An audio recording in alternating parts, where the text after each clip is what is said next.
Hello everybody and welcome back to the Coffee Cup podcast. Finally all the boys are back together after a nice little race trip to Europe for OLLI and George. Guys, just first off, how's it feel to be back in the studio? It's pretty nice. I mean, like, just traveling a lot, obviously you get to enjoy seeing amazing places and being with amazing people, but you know, there's that saying, nothing like home. Or home for us, Boulder, Colorado. Really nice to be back and just settled in your own bed and back to your routine. It's nice. I did feel like something was missing from my life last week. I was like, I feel like I haven't done something this week without the pod. No pod. It's been too long. That is how I feel as well. It is weird how quickly, because we have it such a routine when we're here. And so last week's episode was the one with Robbie, and I filmed that the week before. So I didn't even do anything for a whole week for the podcast. And then this week, getting back into it, you're like, it's like getting back on the bike, man. You kind of got to remember how to do it. But then once you're going, it feels pretty standard, pretty normal. Nice and smooth ride. But I'm very happy that we're all back here because we say this every time. The episodes apart, I mean, just a necessity. And I think this time actually they turned out really well, but it's never quite as nice as being all here together. And today, as you guys all know, because you pay attention to the sport, we have so much to talk about. So many great races happened recently from these boys here and from others. But first off, a little coffee shout out. This is one close to home, Run Brew Coffee. So this is Ben St. Lawrence and Katie, his wife.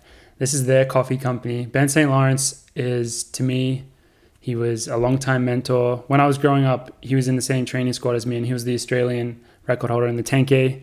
So someone who was always, a very big part of my running journey. So have a lot of love for them, and they sent this coffee to us. And just for Australia, there is a little 15% off discount, all caps, Coffee Club 15. Just head to their website, runbrewcoffee.com, and you can check it out, support them. But it's pretty cool to be able to support some fellow runner coffee enthusiasts. And we were looking at them before, and we're like, well, if they're doing it, maybe one day we'll do it for realsies. For realsies. So thank you very much for sending us these beans. We're very excited to try them. They look very tasty. But yeah, so we have all these races to get into. It is crazy how many races has happened since we last recorded. And one thing, I don't want to touch on this too much, but I don't know if you guys saw this. Did you notice that we had a bit of an NCAA Coffee Club curse? Absolutely, yeah. I saw it in the comments as well. Yeah, that's where I got it from. That's how I realized. We did a terrible job at previewing NCAAs. But the only things that we really said, I think we said word for word, yeah, Caitlin Toy would probably just win everything she does. And I think we maybe said the same about Dylan Jacobs. And unfortunately for them, they just didn't have good days. And it opened the door for some other athletes to come in. Are we responsible for that? Yeah. Are we We should have known in Austin that, shit hits the fan sometimes. Austin, it's the Wild West. Yeah. It's a real thing in many other sports where they'll have a commentator's curse. Yeah. So I don't know if it's a good thing that we have. How did we do indoors?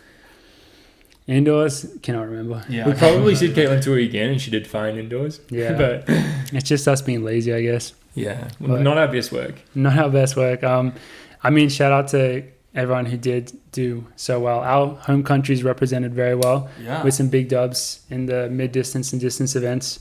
Kai Robinson doing the double. And how do I say her name? Maya, I think, yeah. Maya Ramsden. Yeah. Long lost cousin of Matt Ramsden. Surprise winner in the 1500 for the women. So I'm going to have to call out the most American accent I've ever heard. Yeah, I thought she was going to sound like you when I heard her interview, and she just sounded very American. Probably a very lovely girl. Yeah, I know. Nothing against her. But you're gonna hold a grudge. If I'm she's Kiwi. gonna hold that against her. She's gonna practice her Kiwi accent. Otherwise, You wanted to hear that Kiwi accent. It's actually the first NCAA outdoor title by a New Zealander. All time ever, because I think would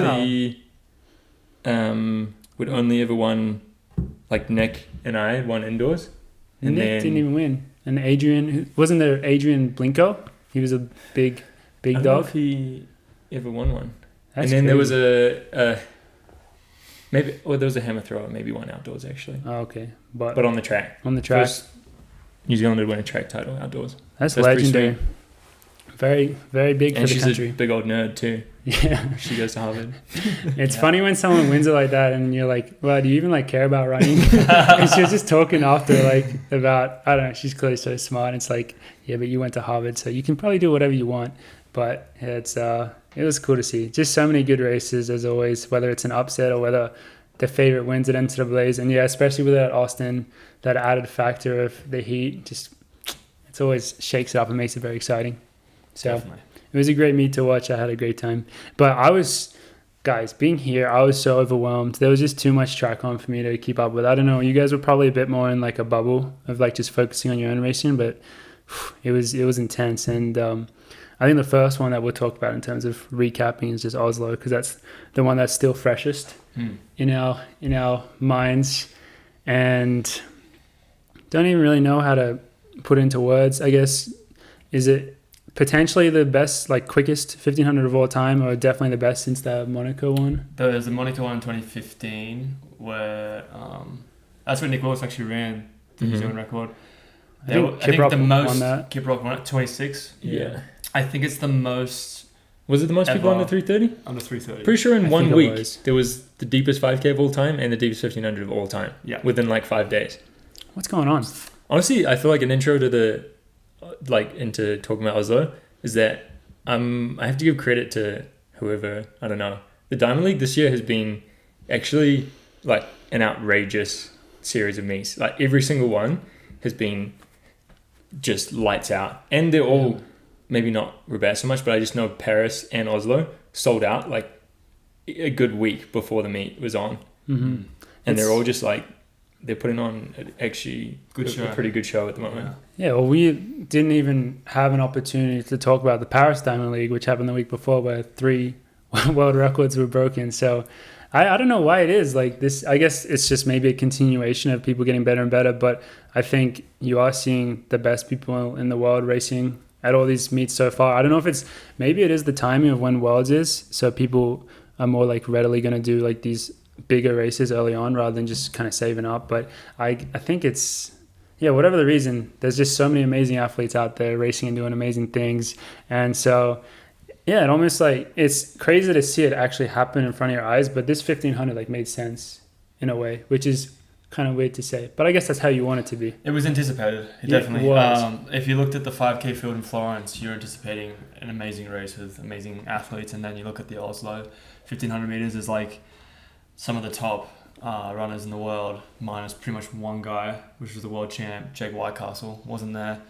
You had Jingy, you had the Black Cat, Mo. My new name for him is Mo Kit Kat Katir. Was he the Black Cat? They know him as the Black Cat. Yeah, I've never heard that before. he's got 9 lives. I like it. But the Black Cat was out in force after a great race in Florence. It was an incredible field, and when you look at the way 1500 meters has been run, particularly in Diamond Leagues, you had a pretty good inclination it's going to be quick. Mm-hmm. So it is a fast track. Really, the fans in Norway really get behind it. They obviously got, national heroes running in it. Carsten Morholm, Jakob. It was going to be a dynamite race. It's just how good was it going to be?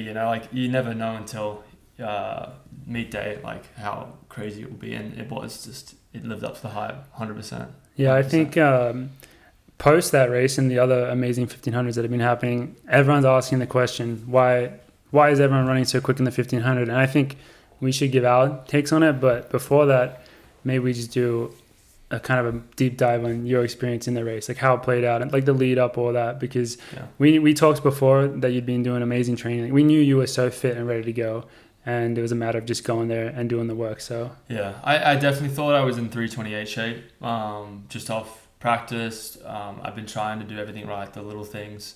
My diet's a lot consistently better, particularly in Europe when I don't have the temptations of DoorDash. when McDonald's is a 3-hour drive. Train right away.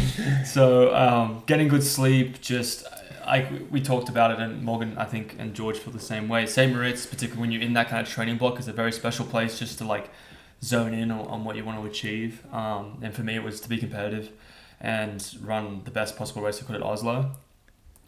Leading up to the race, obviously a lot of anticipation, a lot of nerves. Like I got second there last year, and it was a big breakout race for me.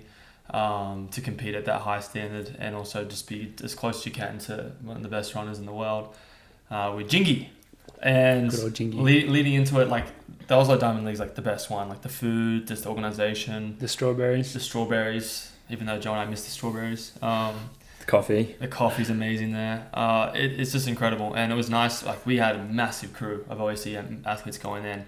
I don't think as many professional teams have that kind of showing for a Diamond League, so it was pretty amazing to be a part of.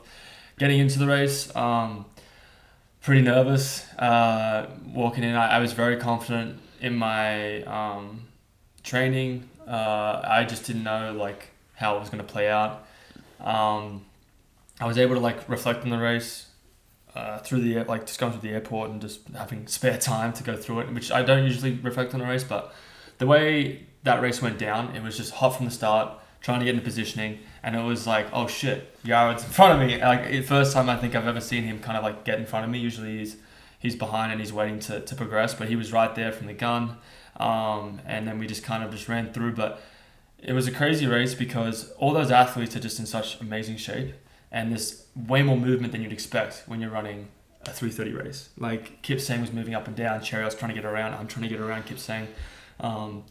It was a lot of movement, and that kind of didn't put me up. I wouldn't say it put me up, but it gave me a bit of worry. Because you navigated that really well. Like you had your positioning from the beginning. Did you see they like, I don't know how they do this, but sometimes after races people will post exactly the distance that each athlete ran. Have you seen that before? I haven't. It's really cool. I think the only one who ran exactly 1,500 meters in your race was Andreas Almgren, but you were under like 15. Like you only ran, I can't remember what it was, but you maybe ran 5 meters more than 1,500 meters. But yours was like really good. Some people are like 15, 20. Coutures would have been a lot. Yeah, some people are like he was way up lane there. 2 the whole time. But you can tell from that like that you did. How do they even do that? I have no idea. I have no idea how they track that. Yeah, that is kind of crazy how they track that, like just It's insane. from the race. Yeah. Maybe it's chat. It's probably the AI. Yeah, the AI does. They're smart enough. Yeah. But I didn't mean to interrupt you, but just to say that there was a lot going on. But yeah, positioning, I did knew great. that was crucial. There was a point with just before a lap to go where I felt really confident with my ability, and I thought I was going to make a move around Yared to try and get up to Katir, because at that point I wanted to be closer, and I believed that my strength is a big positive for me. And then I hesitated. Your strength is a strength. My strength is a strength, and I hesitated and I didn't move, and I think that might have been a bad decision. I don't know how the race would play out if I did make that move, but it's a move that I'm thinking about. I should have taken that chance, because now I can't go back and rerun that race. But I went through and I felt pretty confident. And then the last 100 meters, I couldn't accelerate as well as I thought I would do. Like there was something from Rabat where I really wanted to be able to like go again and be strong and consistent. And when I had people from my left and my right kind of coming past you, you never feel good. You never feel amazing in that point. But I just tried to get to the line and be as competitive as possible. And I honestly didn't realize. I was pretty sure I got the Australian record, but I didn't realize where I finished because it was such a blanket finish. And when I saw that I finished 7th, I'm not going to lie, and I was pretty pissed off and disappointed with my performance, because I've had this reputation in myself that every Diamond League I'm going in, I want to be top 3. I want to be like competing for the win. And most Diamond Leagues, I've been fortunate enough to do that. And it's hard to, particularly with the amazing training I've done, everything that's progressed in my year, and like I still ran faster than I have ever, and everything's been amazing. Was it the area record? Yeah, yeah, area record as well. Like everything's been going amazing, and I'm thinking a performance like that, I would be higher up. Yeah. And you know that's just the way the sport is, and it humbles you in that sort of situation. Because I definitely thought I was in 3:28. I thought I could, run Jakob to the line, and that just wasn't the case. I just wasn't there. Whether it was like I needed to move up further positioning, or I needed to be stronger at the end and just mentally, push it through. But that's the way it goes. And I was trying to hold back that disappointment because my 2 teammates just run sub 3:30 for the first time as well. Yared's interesting dilemma with the American record, like it came up as an American record, which was amazing, and Mario just continually consistently improving. Yeah. And I want to be happy for them, and they ran amazing. But there is disappointment for me because I want it to be better. But that's great motivation for me right now. It's June, and we've got 2 months to Worlds, and that's going to be good fire in the belly just to be competitive and get after it for the next one. But it's a good race to learn from overall. But yeah, I was a bit pissed. I wanted to be up there more and be more competitive with the front end boys, the Kit Kat, Katia, and Jingy. But you know, that's the way it goes, and it was just an amazing event to be a part of. Yeah, I mean that like makes complete sense. It's so weird to like run so quick, but then you finished. I don't know. That's got to be one of your lower Diamond League finishes. Second lowest ever. Which is just crazy to talk. And I think we'll get into like because that kind of leads into the question of like how is everyone running so quick? But first off, a couple of things from what you said. Well, first off, congratulations, because like 3:29 Australian record, area record is just mind blowing. So that's just like, yeah, just to do it like that as well. It's just so amazing, and that's gonna probably like live forever. And then it's just crazy to think that 3 teammates ran 3:29 in the same race. I was talking to Jared and Mario, and I asked them this question. I want to ask you the same, or you as well, George. Like, what do you think about this? Do you think that this is like normal now, or do you think this is like literally once in a generation type thing? Because that kind of race to have like 3 teammates running 3:29, because I don't want to take it for granted. I don't want to take it for granted. I would say that's extremely unusual, and I think it will continue to be unusual. The sport that we're in, there's egos, and there's like you look after yourself. There's selfishness involved, and you want to achieve your own goals, but the chemistry that this team has in training, but being able to like be professional about our training, work together, have the camaraderie, but then when we get to the line, you know, we compete against each other. There's no friends out there. You cross the line and then you're friends again. That's a hard thing to do, whatever team you're in. But I think having Jared, Mario, and myself, just the journey that they've only been on the team for about a year. It's fucking annoying how young they are as well, isn't it? It's just crazy. But the way that they've handled the training, the way that they've handled professional running, the way that they've handled just being a teammate, being a part of the group is incredible. Like they're just so mature with it, and that's why I think those results are showing the way they are, you know. Like we'll play Mario Kart in St. Moritz, just dicking around and having a good time like as mates, but then like you go to training and you know, you're professional. Mario has about 1,600 meetings a day to go through, but he's still, you know, he turns up and does his lift, does his training, and he's always there. He's always reliable for a good split, for a good rep, you know, like it just, that environment's always going to, for me, cultivate better performances. You bring each other up together, and I don't think that's going to be a common thing. Like I think there's been teams with that type of talent of athletes, but to be able to execute that type of result, it takes some special camaraderie, and I think that's what we have, because like that was the one thing. Like I was really disappointed in my race, but I was so happy for both of them, and they were very happy for me, because a lot of that hard work, sometimes when you race it doesn't pay off, but having it like pay off with a result like that and you're able to share it with your teammates is nothing better. Yeah, I think we need to, I don't know, get a poster or something. We need to do something to, I just think it's like, so I just don't want that to be taken for granted, because it's so crazy. I think we'll know if it happens again this season. I guess if next year you just go back and if it just happens again, then I guess no poster. It's not worth it. It's not. If all three you just continue to run 3:29 every single time. I just think that's so special, and definitely hasn't happened. Like maybe if someone, like when Bauman's on, would they have 3 running sub 13 or something? Yeah, like they could be doing that type of thing. Like, but even that, like 3:29 is, I'm not sure what that converts to for other events, but 3:29 is just definitely hasn't happened in the 15. That was the crazy thing, is I think my time is like top 30 all time in the 1500. Top 30. I would hope so. That's such a big number. that's still crazy. Like that's still crazy. Yeah. I think if you think about all the greats that have run sub 3:30, and that race also had like 8 people run 3:30. It's true. There was True, so that's 6 guys. But 3:47 was like 11. Is 13, that? Do you think 13. That's better? No. I think the reason why, and I mean, more 1500s a run, obviously. Yeah, more miles are run back then, so I think that's why. Like the mile, it's gotten quicker, but there's less miles and less opportunities to run that quickly. Whereas there's so many more 1500s now than miles, which is why I think the miles. Yeah, and there has been for like 20 years. Yeah, and like the quickest people were running. Jakob just broke 3:28. He's the first guy to run sub 28 in since Monaco, Since Monaco. 2015 or whatever. I don't know. I'm just making that Really? up. I just made that up. His Chariot never run 27?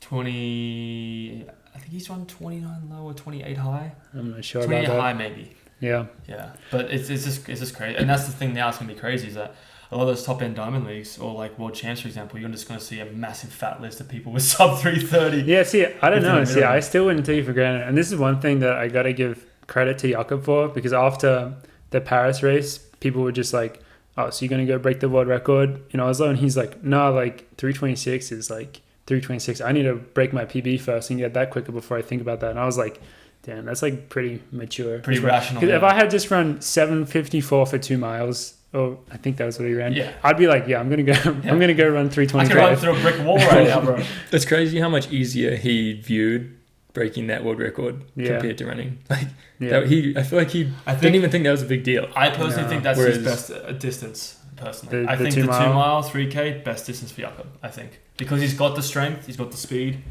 Combine them together. So he did. Did you watch the interview with Mhm. the Citrus Mag Broskis? Shout out to him. He's doing amazing work. Yeah, where He's crushing it. Jakob was just like, yeah, the 1500 meter, that's going to be by far the hardest one for me. Just because, and Yeah. his rationale was very logical as well. It's based on that he comes from a strength background. So the speed, whatever you want to call it, is like the hardest part for him. So that's the one that has the most, like the least amount of time and opportunities to get it, because you have to be kind of younger as well. So it was very mature, his response. Yeah. And At some point for him, like he only has to run 59s to break the world record in 2 mile, but he's gonna run like only 59s. 54 high. Yeah. Is that 325? I don't even know. 55 point is the record, but I don't know what point.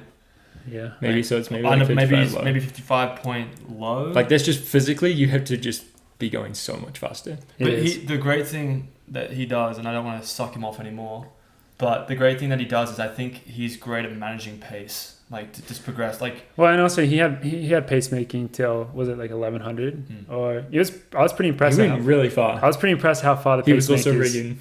Yeah, he was. It got close. He was almost getting clipped. Yeah, but I mean, the great pacemaking with the wave lights and all that, they did a really good job. So it was, yeah, that's how you want to run it, and 100%. pretty special. The other thing is the whole American record, area record for yard Ugh. thing is so confusing, Yeah.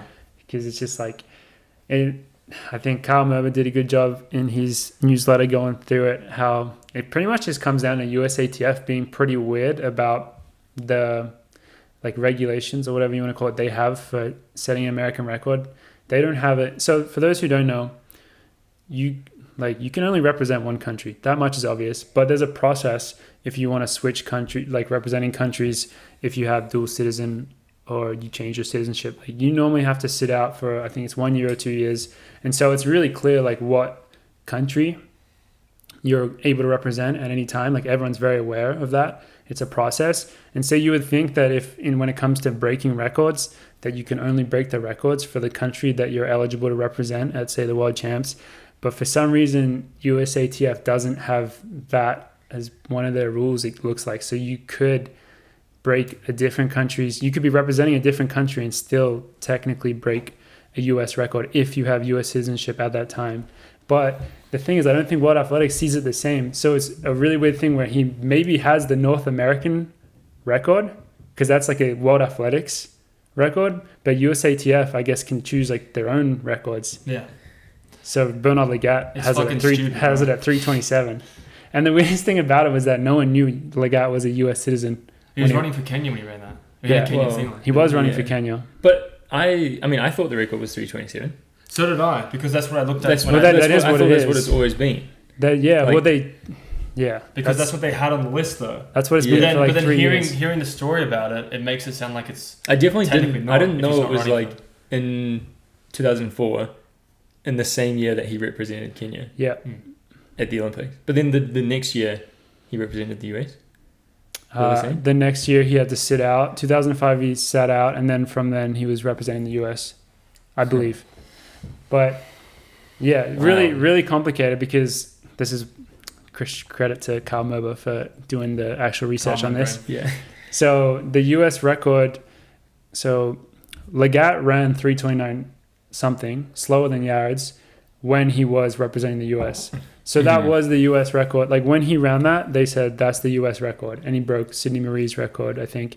Oh yeah. But then it was like they retroactively, like 15 years later. Exactly. They said, "Oh no, you can have that." Someone pointed out what their rules actually say in 2017 and 2018.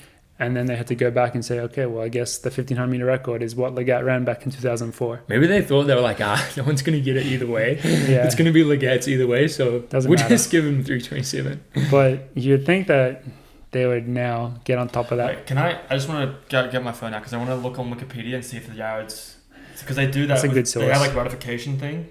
Yeah. So I just want to see if. I guess it still wouldn't be I don't really know how. Well, it just comes up. Like, so for me, I looked on the Wikipedia for the list of But you could just go in and change it on Wikipedia right now. I'm going to change it right now. It has Stewie McSwain, who has the record, and then it has my name in blue because it has to be ratified. Let's just see USA. I just want to know if he gets his bonus or not. He's getting his bonus. Surely. I hope He's so. not going to be riding in the streets, bro. Yeah, people are going to be riding. But...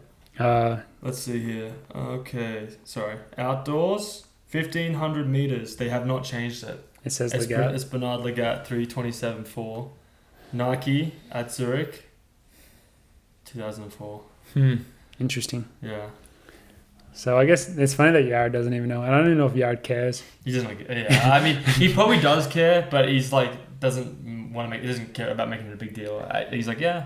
Yeah, not up to me, I guess. He just said it was. We were sitting in drug testing after the meet, just smashing waters and this like really good orange soda drink they have there in Norway. It's fucking unreal. So, carbonated? No way. Carbonated. He doesn't drink carbonated. No, I was drinking that.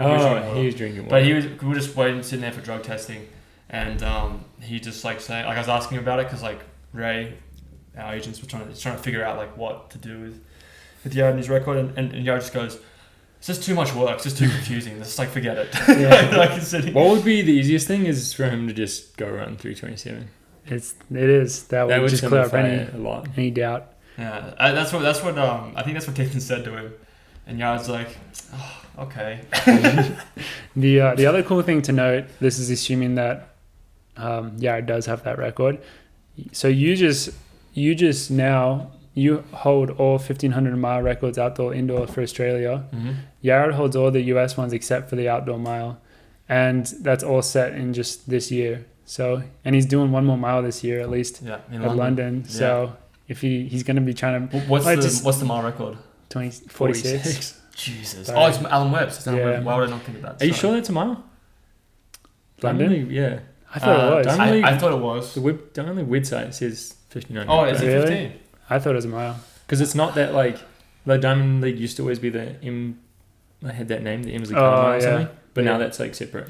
Okay, well that might change things. Hopefully they just make it one. I mean, they can just. There's not many miles on the Diamond League circuit this year. There was a lot last year. I would not want to go to London really to do it anyway though, because I feel like the UK ones are sometimes slow. Yeah, depending on weather and I mean on the field. The field probably. I don't think they will want it to be super fast. They'll want it to be like more tactical without Jakob probably, and they will want like Jake or Josh to like win in a big K. Yeah, so because that's why that's why they set it up, you know.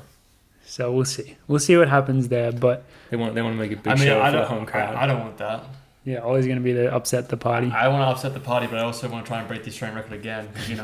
Just keep milking it. Well, I will say the track at London, it's at the track, like the Olympic Stadium. That's one of like the fastest tracks, so you can do good things there. If they're saying that they expect that meet to sell out, that would be. Isn't that incredible. A massive stadium? It's like 60, but they used to sell it out. 1,000, I think. When it was, because it was called like the anniversary games. I don't know if it's still called that. They would sell it out. The UK love their athletics. Coming off, 2012. Yeah. They just go crazy for it. But so this brings us to the question, which has been talked about a lot on Twitter and even among us, is why is everyone running so quick in the 1,500 this year? I mean, dude, I think my personal opinion is people are just not milking it. They're just going. They're going for it. Like, if you look at 1,500 meter racing in the past, obviously, people can say the shoes, maybe the style of training with the double, triple, infinite threshold, invented by Michael Smith. They can say that's a factor. But I do think, personally, people are just less scared to run fast. I feel like people in the 1500 always, like, if you look at a lot of 1500 meter racing back in the day, or like, 5 years ago, they're all tactical races. People don't care about running fast in that race. It was about winning it, about kicking it down, and most 1500 meter guys thought they had the best kick in the field. Whereas I think it's changed since Matt Centrowitz won Rio in that 350 race for the 1500. I think since then people looking at it and going, screw that, like I can run 331, 332 if I just, and that's probably going to get me running away from people. Like they won't be too scared to go, And I think that's helped the mentality of runners just be going, let's go for it. Let's go and try and run as hard as we can, as fast as we can. And I think Jakob's a big factor in that too. Everyone's running quicker because of the style he's racing. I don't want to give more the credit. I think Stewie as well. Yeah. The way Stewie and yourself. Runs. Kerr has done the soil record in 331. I've done a lot of races in the US when the team first started, just running 332, 333, just going out with the pacer and running as hard as you can. I think that's starting to catch up with everyone else, and everyone else believes that they can do it. They've been training hard. The shoes hopefully help them recover better. And crushing it. I think it's like unique individuals that make that happen, because I think there's still a lot of people in that race that like aren't capable of racing in the style that Jakob races or you race. I think right now there's just a bunch of people who like that's how they like to race, because Sam Tanner did it at Nice as well. Like there was like 3 or 4 crazy 1500s in a week, and they seem to all have like one person at least who is like making it quick, making it honest, making it consistent pace for 1400 meters or 1500 meters, and it benefits everyone so much. It's definitely, you need someone at that level, and it does depend. Like in some races it's like Tanner or you dragging people to 332, 333, or if it like for a long time after Centro won, it was Chariot. He was like the only one. But at this point, like it's in the Diamond League, it's Jengi every time. Yeah. Because in Morocco, Jengi runs 333, you guys run 333. He controls everything. Yeah. In Oslo, you run 327, you guys run 329, If he wanted to run 332 in Oslo, the field probably would have run 332. Everyone is set up. That is true. Which I hope changes. I hope that if he does make that decision to slow it down, and there's somebody in the race that goes, you know what, I'm going to take a risk, fuck it, I'm going to go. And it's like Kit-Kat Katir, or it's Yared, or it's me, or it's like Yared said that. Yeah. Does someone just go, like, if he slows it down, just go. Just go and take a risk, Like, if he, because he does control the race so much, and you understand why, because he's just such a, like... He's so good. He's just such a force, But if you just took a risk, how would that play out? You don't know. So maybe in the future, if he tries to slow it down, or he does something like that, maybe somebody's like, fuck it, I'm going to go. And just, because, we know he can go with it, but he won't be in control. It would be nice to see. Just try to get around him. He's got 2 more Diamond Leagues before Worlds. Lausanne, I think it's like this week. And then he's got Poland. So yeah, he's racing so much. It's so good to see. No, he's... hate to admit, he's fucking good for the sport at the moment. He's so good. I'm not gonna hide behind that. He is great for the sport. Have to give him that credit. You gotta give him the respect for that. But it's also like the one thing I do love about the 1500 too. No one's scared to race him. Everyone turns up. Everyone wants a shot at him. And I think that is the difference, because a few years ago, like people were like, all right, Chariot is just that much better than us. Like they just let him go by like 50 meters. At least now everyone tries. Yeah, everyone's on the train. Yeah, it's pretty awesome to see. What about Jakob 2.0? So in that Nice race with Sam Tanner, he had an 18-year-old sitting on him the whole time until 50 meters to go. And this kid, I think his name is Lars. He's a Dutch kid. His times, I don't know all his times, but he's 3:32 for the 1500 and he's 13:23 for the 5K. He's 18 years old. He's obviously very well developed. He looks amazing. He looks amazing when he runs. He looked like a little kid though. Yeah. Like I went in the hotel. Yeah. He didn't look like a 25-year-old that happened to be 18. Like he looked like a little kid. He didn't have any facial hair. Like he looked like super underdeveloped physically. Funny, not just a man-child. Funny story. He was at Zagreb, the 3K that I raced at the end of last season, and in that race he set the under 18. I don't know if it was the world or European under 18 3K record, but he was at the after party and he was It was funny. I mean, he was like, you could tell. Was he having a good time? Yeah, but you could tell how young he was. He was like, yeah, little dancey dance. I don't know. Did you do the Fortnite dance? Yeah. But 3:32 at 18. It's pretty wild, yeah. It's incredible. So, I mean, once you're running that quick, it gets a lot harder to continue to get quicker. But I was just thinking about how, like, for us, like the 1500 meter time that we ran at 18, like when you're 19, you're like, yeah, I'm gonna run like 5 seconds quicker. You know, it's just normal to like progress like that. Which shit, what were we running when we were 18? It doesn't. Yeah, it doesn't work I like say 3:49. I think I just broke 3:50. I think I was 3:45. Yeah, I was somewhere around. And that's like that. Anything in the 3:40 sounded really That was good. that was qualifying for World Juniors and stuff. So yeah. Well, that's the other thing. To be qualifying for something, I think the other big reason that people are running fast is because World Athletics is just... It's come back to the rankings? Well... Or the qualifiers. Yeah. I mean, I think that definitely plays into it. It's true. I agree with that. If you didn't have to go... I mean, yeah, and obviously you can get the ranking, but people want to just get the time anyway. And so I think that motivates people. I mean, when it was 3:36, people used to run 3:35. All the time. Next year it's going to be 3:33. I think... Yeah, people just go after it more. Mm-hmm. Yeah, I agree with that. I think you definitely have to acknowledge that. It's just what people are pacing for, trying to get. How much do you guys think the Morton bicarb is a factor? Because some people think it's a really big factor. Well, the Europeans are doing it a lot in racing, from what I know, but Yared doesn't. Well, Yared doesn't do it. I know. It's interesting to think, like, how much would it actually change? Like, would it change a little bit or change a lot? Like, depending on the athlete. It's just... That's a question that I don't know, because, like, I don't really have that... Like, I don't know everything about the bicarb. Yeah. Or, like, how it works and functions, but, I mean... Yeah, he doesn't even use caffeine. Yeah, it doesn't even... Dude, he caffeine is, like, water scientifically proven to make you go faster. Yeah. Dude, someone's got to give that guy a caffeine pill. Just slip it in. Like, take this caffeine pill, and he'll just run like... Isn't caffeine like 1%? Like, I don't know exactly what the percent is. Again, it's like... It's not that simple ever. But yeah, it just makes you function a little better. Yeah, and that's the one thing that's interesting, though, is that I know Jakob uses the bicarb. He's been using it for years. But only recently has that technology been able to, like, be better to use. Because... Or more like widely available. More widely available. But it just... Yeah, I that would be an interesting factor, and I feel like maybe we'll find out in the future, like, how much that did affect the racing now. But right now, I'm just gonna play it on just people aren't being, they're just going for it. They're not scared. They're not cowards. They're getting after it. Yeah. So it was so amazing, and a slew of amazing 1500 meters for that week. So it's gonna be very exciting to see how it all plays out for the rest of the season leading up to the big one.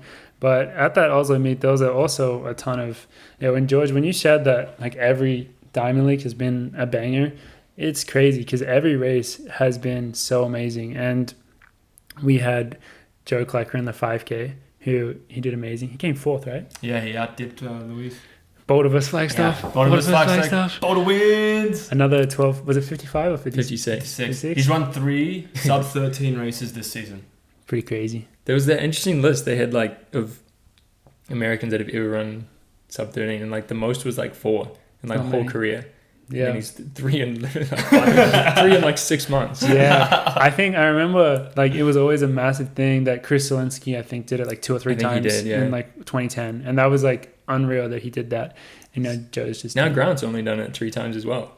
Like he's already on that level. Wow. Obviously Grant has the American record, but yeah, so impressive. Running twice in a week is. No, twice in 2 weeks. Twice in 2 weeks. But see, Joe, when I talked to him when we were in St. Moritz, after Florence, his body, he was like kind of thinking, oh, my body's going to get cooked. But he actually felt pretty good. And the one thing that I noticed with Joe's training is that he's way more like just aware of where he is body-wise and physically, like just making sure that he's recovering well, doing the sessions to his like feeling or ability. And I've noticed that's a big difference from than last year, where last year he was just trying to crush everything. This year he's like more aware of it, and I think it's actually paying off because his body's recovering better and he's going to go out and perform, and he's like not scared to race. I mean, I'm so excited to watch USA's. Like he's crushing at the moment. So he's so fit right now, and he's such a good racer. Yeah, he races very and he has such a good finish. So shout out to him. But we got to mention the front of that race as well. freaking was it Was Oscar the- Oscar Chlimo, No. Was it? Kaplimo. Kiplimo, and Yomif? Kichalva, yeah. I'm pretty sure They said their last 3K was 7:20. No. it's just under 7:30. I Yeah. think. I think it was like 7:28 or Because like the pacing was really honest, and then they just started running 60s at They the just front started running after 60s. honest pacing to 3K or however far the pace was is it made. paced like 750? So Maybe they're a like little 7:47, I think. But then they like bridged the gap to another set of lights, Yeah, and then all of a sudden they were on these other set of lights, and it just went 60-0, 60-0, 60.0. And that Like was 3 in a row. It's like, what are these other lights that they just found? that was Kip Lima, right? Just banging them out, just making it so honest. And then Yomif went around and kept it going, and so they were just feeding off each other. And then I'm pretty That sure. finish was nuts as Wait, well. so who got the win? Yomif. Kichalka. They gave it Because to I'm Yomif. pretty sure he didn't win. They like posted that graphic, right? And it was like, Yeah, based on the decide. picture, I was on Team Kiplimo.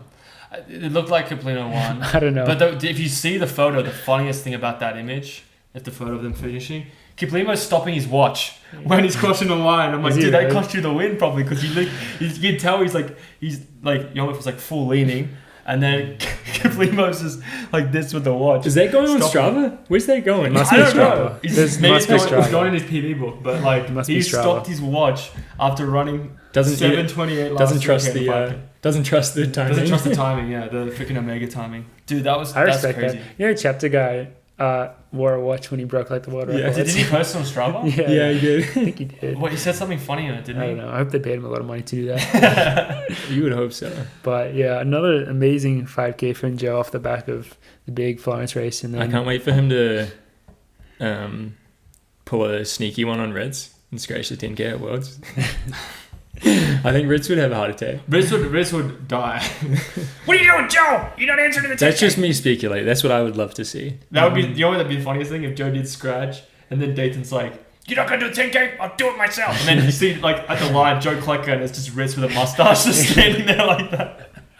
oh, that's amazing. Someone has to like make that into like that's some fan fiction. Fan fiction thing. It's just like Riz is standing there, and he's got like shoulder pads on and a mustache, and he's just standing there going, He's on stilts just to Yeah. get to the height. then it looks like Joe Klecker. Wait, that's Dathan Ritzenheim.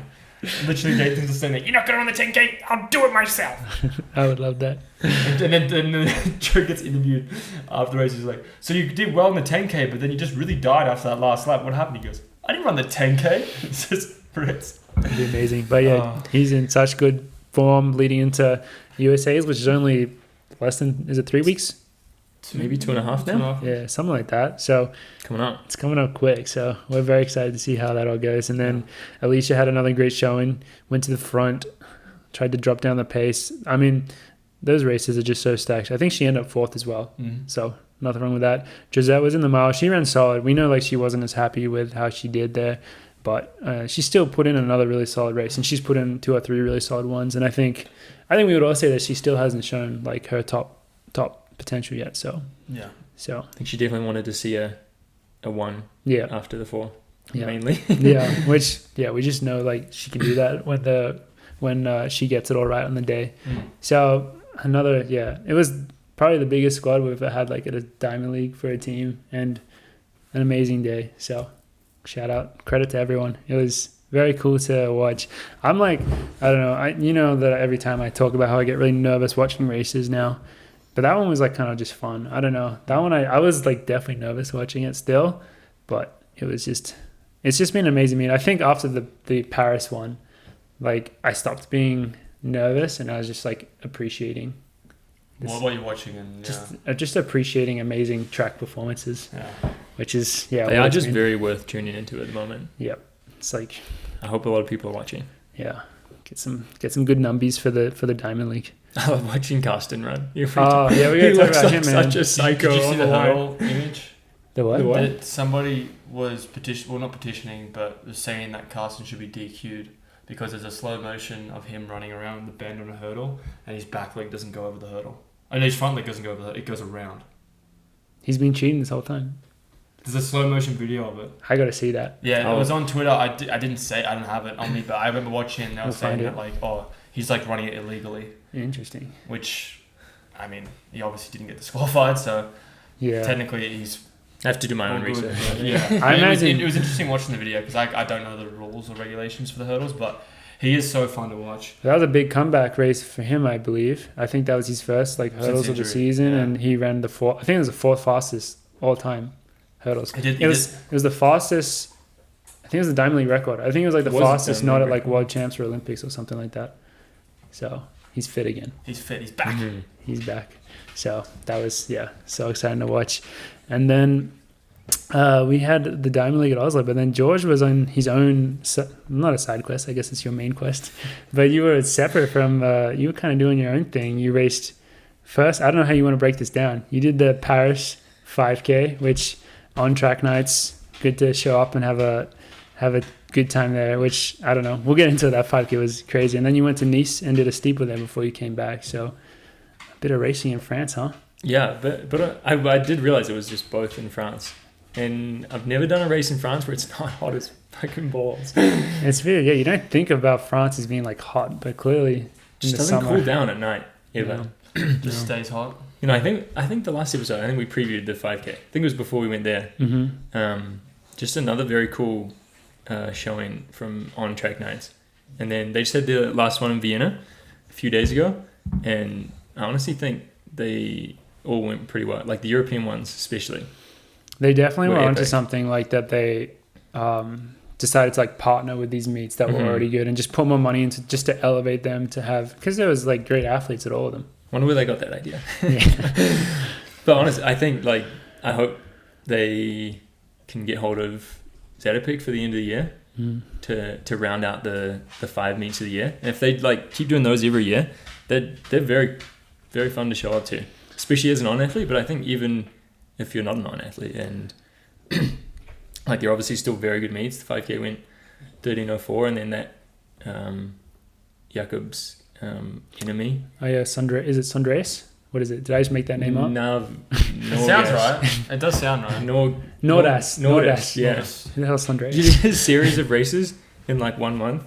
He ran like 335, 334, 332 on track nights, and then 329.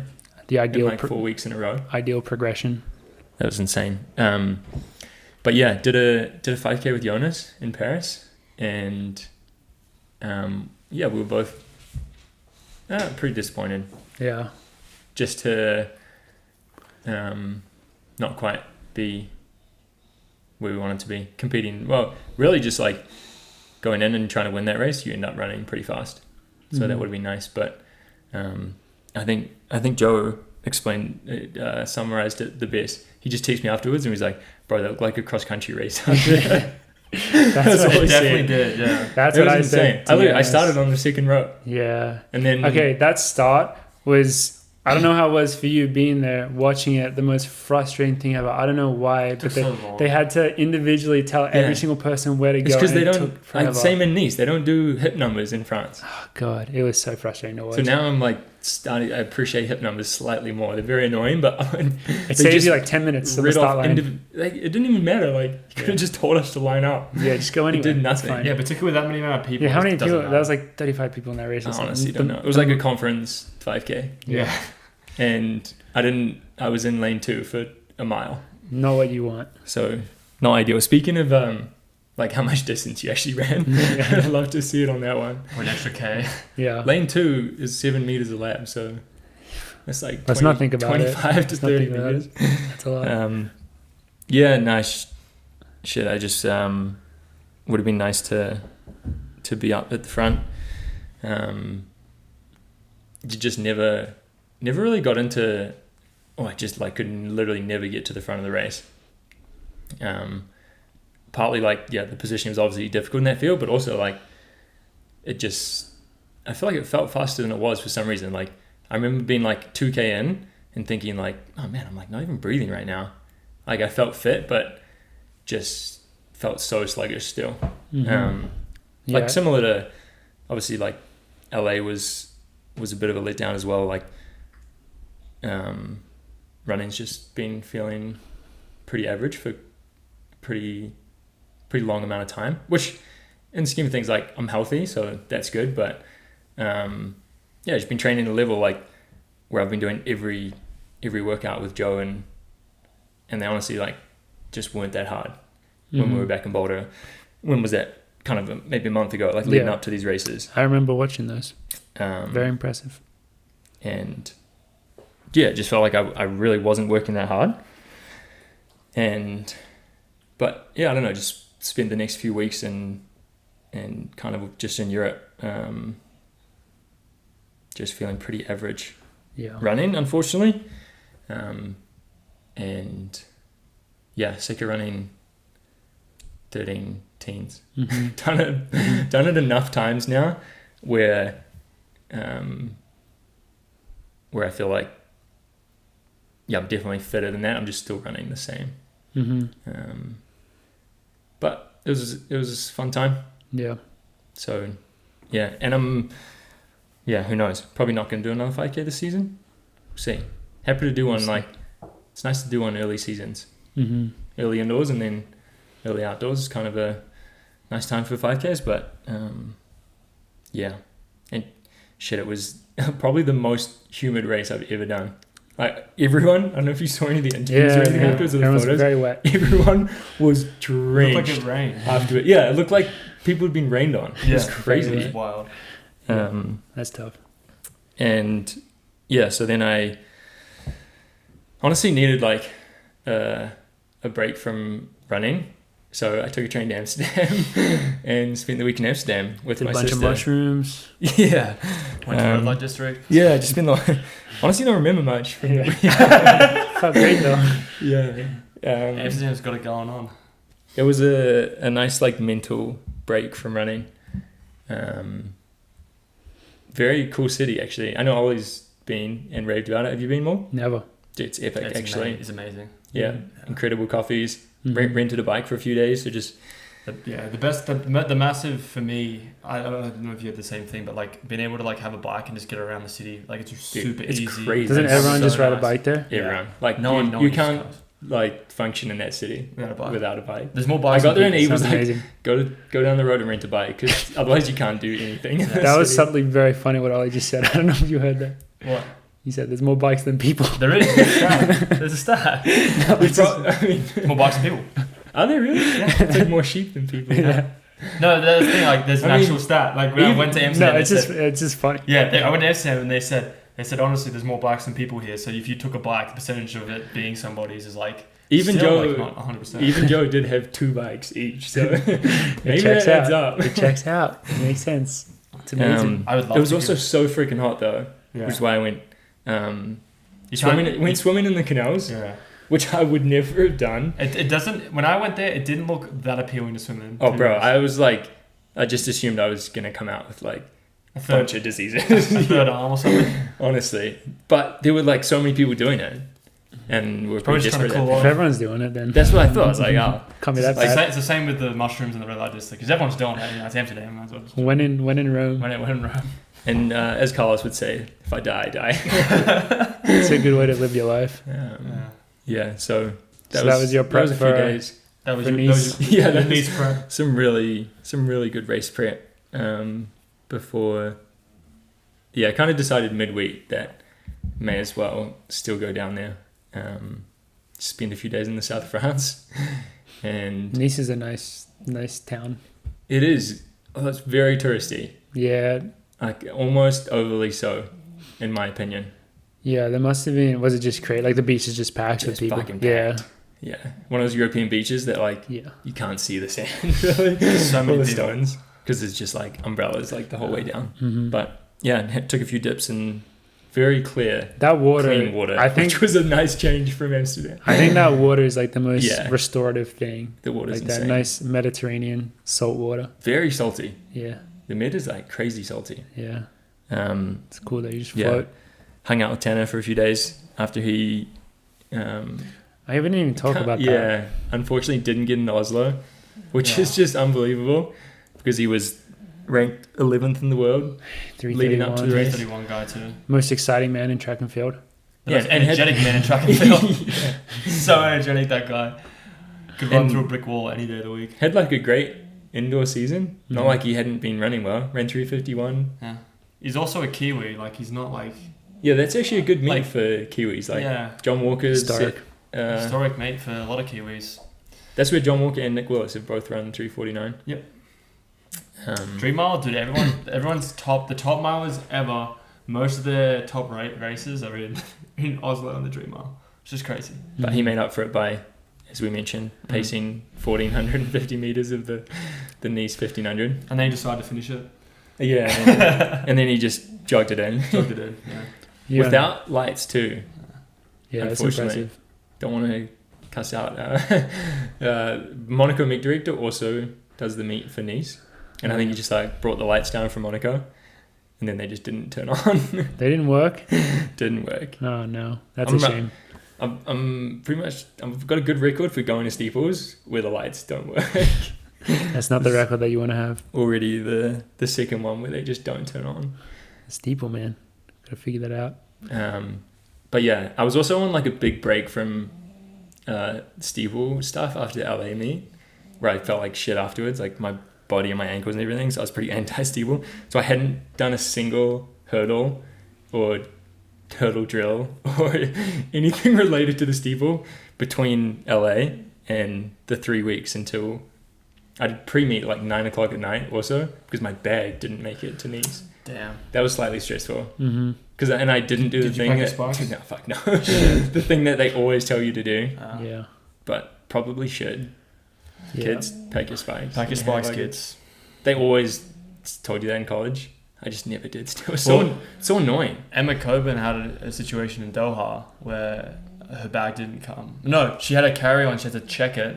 Didn't come with the plane. So she didn't have a racing kit or spikes. And then New Balance had to like go and give her a kit. Like get there and give her a kit. So like she wouldn't have been able to race, or she would have had to like borrow somebody else's kit. That could have been a competing brand. Yeah, there's definitely could have raced in Tanner's. Should have raced in Tanner's New Zealand kitty. Honestly, that you probably could have got away with that if you didn't have a kit. Just put an on logo sticker. Just like sticker on over it. the logo. That would have been more kosher than most other options. Oh, 100%. 100%. But now I think about it. But it did show up, luckily, the day before. So I did some hurdles the night before, quite late. Actually, and they felt pretty good too. Mm-hmm. Like riding a bike, apparently. Yeah. So that was fun. And then, yeah, jumped in. Got on actually like a hotter pace than the last couple. Definitely the fastest we've gone out. We were like actually right on 66s. Because I remember hearing like 4:24 at a mile. Yeah, the pacing was good. I'm always, every time I watch a steeple, I always don't really know like you know the lap splits are like off. It's weird, but I could tell like it was on. Yeah, it definitely was. And then probably needed the lights from like in those couple of laps. Where it's hard to tell in the steeple too if you slow down, because like it's hard to feel out the pace when you're also just like jumping shit and doing. Yeah, the rhythm's like already getting like broken off. Mm-hmm. Yeah, so you can't really. Like you can lose 2 seconds pretty easily without realizing. You really just gotta like be pushing kind of like the whole time. Yeah, but ran 8:17, which second fastest Kiwi all time. I think I already was though. I think there's quite a big gap. God damn it. Yeah, and again like still in the it's getting frustrating how many. Well, see how many events I can be number 2 all the time. Yeah, currently have number 1 by the end. The indoor mile. 5K and now the steeple is second in New Zealand all the time. Damn, it gets a bit fucking annoying. Hey, if you keep at it, George. Yeah, exactly. You'll get it. Yeah, and 8:17 is no joke, especially with the steeple this year. I don't know if you would feel the same way, but I mean, obviously someone is running 750. Was it 752? Yeah. Goma, but apart from like behind him, it's like it's not like the deepest it's ever been. So if you're running in the teens, like. The guy that came second to him ran 8:09. Yeah, they were far back. There's a bunch of people between like 8:09 and like 8:15. Yeah. Well, actually, there's like 15 people. There's a lot. But you're like right there, so. Yeah, it was sort of like no one's run the standard outside of Paris Diamond League and Rabat Diamond League. Mm-hmm. So it's kind of a thing where, yeah, if you want to go run 8:10, you kind of got to be in one of those ones. Mm-hmm. Big dog races, yeah. Mm-hmm. Big dog races. Yeah. But so did you feel better in that race, or was it kind of similar? I think I was just trying not to think about it. Yeah. But I mean, I felt decent, honestly. Mm-hmm. The water jump was way better than that crazy one in LA, where it was like 2 steps off the end of the straight. It was like a nice smooth run up where you could like get a good view of it. I think that made a big difference. Yeah, I definitely want to like, if I'm gonna keep doing it, which I probably am, to be honest, I need to do some like 200s or something with like a water jump and practice like freaking sprinting at the end. There's a lot. It's really hard. Yeah. There's so Looks many. very hard. I feel like I'm not an expert in steeplechase at all, but I feel like watching it, you can gain and lose a lot of seconds in that last. Because I don't think like that many people are good at crushing the last 200. So if you could like be able to close in like 27 or 28 somehow, but over the barriers, like I feel like you could gain so many places. In Rabat, like El Bakali like stuffed up his last 200 meters and he went like this. Yeah, because he like realized that he lost the seconds to like try and get the world record. So like there's probably something to that, George. What was the name of the Kenyan that won the race? Caputo. It was Caputo. Olympic. Is he coming back from like an injury or something? I think he's coming back from just being super unfit. Yeah, I forgot. He DNF'd in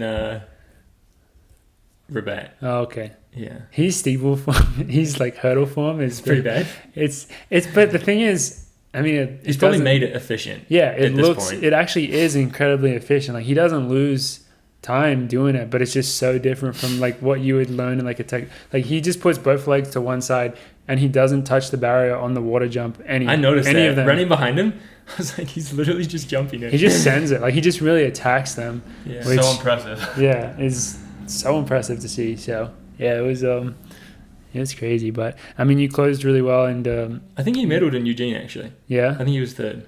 I thought he was like super legit, but I wasn't sure exactly like because he looked very familiar to me. Yeah, bunch of medals, but I think he's just been unfit. So. Oh, okay, that makes sense. Well, yeah, then I came home. Yeah, that was a wrap, I think. That's a wrap. Overall, a bit of a frustrating Europe trip, but not totally without loss. That steeple was still worthwhile especially for replacing my Mount Sac relays. Your Mount Sac one, relays ranking. So I think I'm like 25th in the world in the steeple. It's not bad at all. Not bad at all. It's I'd getting take there. But yeah, like Ollie said, talking of like last year in Oslo kind of being a breakout race, and then breaking 3:30 is always going to be a breakthrough race. Kind of at the point where a nice breakthrough would be nice. Yeah, just keep out of I'm sure. Yeah, it feels like it's been a long time. You just gotta keep turning up, man. That's the one thing I know. And that's a weird thing. Yeah. Having breakthroughs is a weird thing in running, because it's like often on the outside, from the outside, it does look like a big breakthrough when someone does something crazy.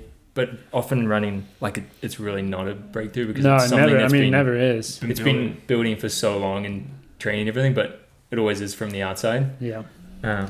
Well, it'll probably happen when you least expect it. World champs. I don't know if that's true, but I just feel like that's when it happens. Beanpole Beamish going around, Goma world champs. When you, I'm trying to be like super zen right now. Like when you let go of chasing, then you'll get everything. You'll find what you're looking for. I don't know what I'm trying to say, but yeah, I think I agree with Ollie. It's just at this point, if you're doing everything you can, you're doing everything right. It is just about turning up and continuing to put your best foot forward, and it'll come. And put the fear of God in them. 100%. As Richard say, just tighten the screws. So I think you're doing everything right, and also just shout out to Jonas for his race at the Paris Track Nights. What did he run? 13, I think. Yeah. 1 second in front of me. Yeah, which was pretty good for him. He's racing again in like 2 weeks, and then Sinta had a very solid mile there as well. So good showing for the team there. How close was she to like really close to the Italian record, right?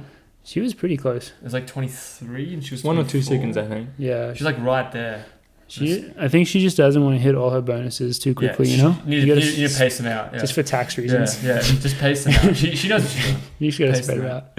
But yeah, it was being back here watching all these races. I'm always feeling a little bit left out, a little bit jealous. But at the end of the day, it's so amazing to see, and it just makes you feel good to see your teammates crushing it, and it just makes me happy. So, congrats to you guys. Congrats to the rest of the team as well. Is there anything else today? I think we've kind of covered it all. Some amazing races, and Yeah, I think that's it for today. Thank you everyone for listening. This is episode 91. We'll see you guys all next week.